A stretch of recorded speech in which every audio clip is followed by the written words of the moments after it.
गृह मंत्री श्री डॉक्टर जी परमेश्वर और उनकी धर्मपत्नी के प्रति अपमानजनक बयान और जातिगत दुर्व्यवहार करने के लिए बीदर के प्रतिद्वंदी गार्गी के खिलाफ कानूनी कार्रवाई करने के संबंध में उपभोक्ता मामले के संबंध में यहां आपके संज्ञान में लाया जाता है कि 20/4/2024 को बसवेश्वर सर्कल बीदर के पास नेहा हिरेमठ की हत्या से संबंधित संघर्ष के दौरान बीदर के निवासी विरूपाक्ष गार्गी ने गृह मंत्री डॉक्टर जी परमेश्वर और उनकी धर्मपत्नी पर अभद्र टिप्पणियां और जाति सूचक गालियां दी गई। अतः अनुरोध है कि दलित समुदाय के प्रति अपमानजनक शब्द बोलने वाले तथा सामाजिक अशांति पैदा करने वाले इन गदगियों विरोधियों को अपने नियंत्रण में लेकर उचित कानूनी कार्रवाई की जाए तथा उन्हें बीदर जिले से निर्वासित किया जाए। उस व्यक्ति के खिलाफ अनुसूचित जाति, अनुसूचित जनजाति, जाति का अपमान करने के लिए आपराधिक मामला दर्ज किया गया है और इस बयान से समाज में भ्रम पैदा हुआ है। और पूरे कर्नाटक के डॉक्टर जी परमेश्वर, युवा सेना कल्याण कर्नाटक कलबुर्गी ने उनसे अपील की है कि कार्रवाई नहीं होने पर प्रदेश भर के सभी दलित समाज संगठनों के माध्यम से एवं सभी जिलों में डॉक्टर जी परमेश्वर युवा सेना संगठन के माध्यम से उग्र संघर्ष किया जाएगा। कैमरामैन पुपुराज का कवरेज।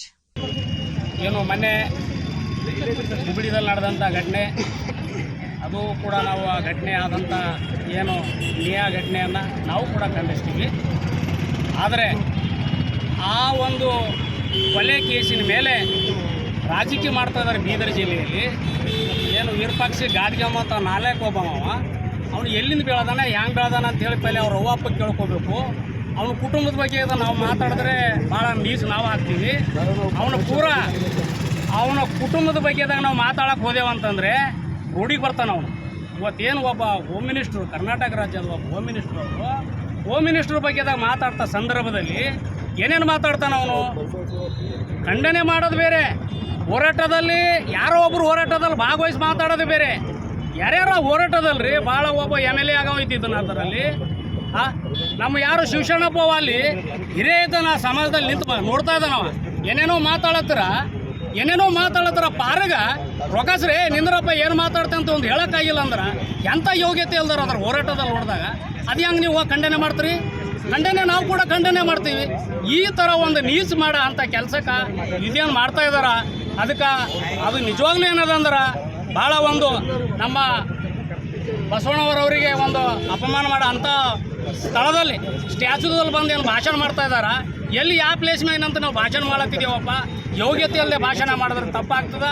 ಹಾಗಾಗಿ ಅವು ಏನು ಪರಮೇಶ್ವರ್ ಕುಟುಂಬದ ಬಗ್ಗೆದಾಗ ಏನು ಮಾತಾಡಿದನಲ್ಲ, ನಾವು ಇನ್ನೂ ಹೇಳ್ತಾ ಇದ್ದೀವಿ ಬಾರ್ ನಿನ್ನ ಕುಟುಂಬ ಬಗ್ಗೆದ ನೀ ಪಲ್ಲೆ ಮನೆ ನೋಡ್ಕೊಪ್ಪಲ್ಲೆ, ನಿನ್ನ ಪರಿಸ್ಥಿತಿ ಏನಿದೆ, ನೀವು ಹಿಂದೆ ಹೆಂಗೆ ಬಂದಿದ್ದಿ, ಯಾವನ ಕೈಕಾಲು ಹಿಡ್ಕೊಂಡು ಕಸಿ ಈ ಹಂತಕ್ಕೆ ಬಂದಿದ್ದಿ.